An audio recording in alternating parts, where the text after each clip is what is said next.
So as some of you may already know, Kingdom Come Deliverance II is going to be rolling out multiple DLCs in 2025 slowly between each quarter. So spring is going to be a freebie with things like a barbershop, horse racing, and a hardcore mode, which I gotta say, I think that the barbershop should probably be in the game, but I'm a little bit lenient towards these developers, which is the purpose of this video. See, I got some comments saying that I was contradicting myself by being so harsh on Ubisoft for their business models, but not being harsh for Kingdom Come Deliverance 2 for doing genuinely kind of the same thing-ish. And it's not a one-for-one comparison, and that's why I'm making this video. Ubisoft has this business model that basically feels like they slice the already pre-made game into a small segment that they then sell for DLC to upcharge the consumer. For what seems like a game that should be much better given their capabilities, their money, their manpower, the development studio history, and other factors that make Ubisoft way different than Warhorse Studio. So just to start, we need to talk about the fact that they have roughly 21,000 developers in Ubisoft,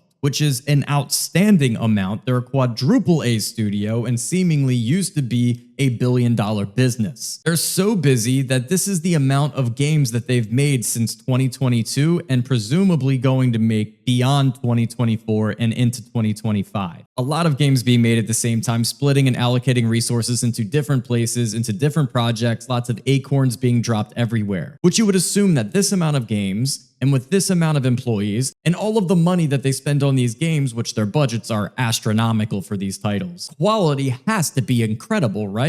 But this is the quality of the game that they make at launch. It's becoming so bad that they have to fire and rehire creative directors because the game just simply doesn't work. It doesn't function to a degree where you would expect a $70 title, let alone a $130 title to match, which is where my real issue lies, is that the quality that you get for upcharging with any product that's ever existed in the history of being a consumer will always be in question when you start rising the prices, and the quality just seems to be diminishing. It just doesn't really look like this game is worth $60. I believe that Star Wars Outlaws started at $70, moved up to $80, but went all the way up to $130. And this isn't even the tip of the iceberg. I've seen so many ridiculous glitches and so much of the AI just being unresponsive, stupid, and just flat out not really working. The game, that is absolutely terrible. The main story takes 13 to 15 hours. With some side quests, it takes 20. So I just want to point out that main story with side quests takes 20, but they've added an additional 15 hours if you do all of the side quests. Now moving into Kingdom Come Deliverance 2, there is a standard gold and collector's edition. I'm sure that closer to launch, we're going to hear more details about it. The gold edition basically says that there's an expansion pass, which is very similar to what we saw here. There is a season pass and there is an expansion pass. It's basically rewording the same thing. So why is this more acceptable? Well, to start, it's either $70 or $80.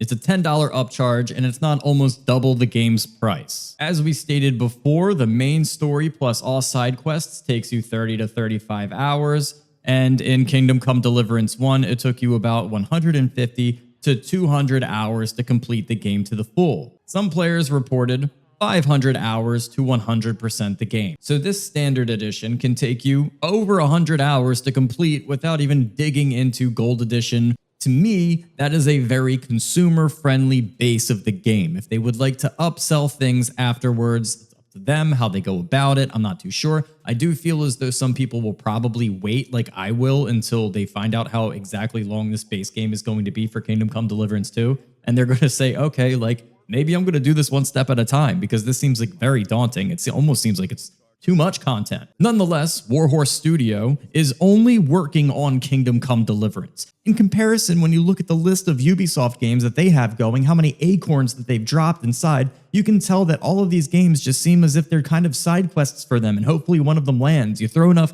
shit at the wall, then something's going to stick. It doesn't seem like Warhorse Studios' philosophy. It basically seems like all in on Kingdom Come Deliverance 2, which the base game is going to be absurdly larger. I can't promise that it's going to have less glitches because the studio size is 250 men and women. Comparatively, I mean, that's like 1 in 80. For every 80 employees that Ubisoft has, Warhorse Studio has won. And I'm going to go on a whim, and I'm going to say that Kingdom Come Deliverance 2 is probably going to have very many glitches that resemble Star Wars Outlaws. But with, again, 1 in 80 people on the dev team, and the game is double or even possibly triple the size of Star Wars Outlaws.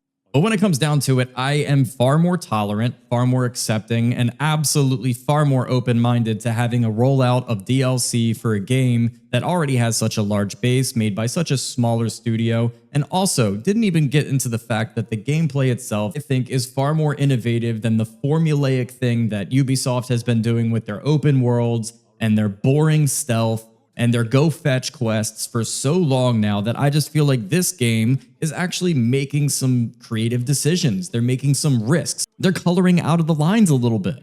So at the end of the day, I really feel like Kingdom Come Deliverance 2 is not going to feel like a game that has like 1/5 of it shaved off the top from the base game to resell to you for almost double the price. It feels like it's going to be a very whole, complete game that they're going to be tacking things onto progressively on a quarterly basis. Perfectly acceptable to me. I don't know if that doesn't make sense to some people. I don't know if Ubisoft stands are going to be upset about my rationale or my decisions when I come to like what is actually ethical for a consumer, or at least the business model is acceptable. But you can let me know inside of the comments. Let me know what you think. I honestly think that this is going to be a really fun game. I don't think that it's going to be, the smoothest start, but who knows? I mean, it could end up being in the Game of the Year awards already.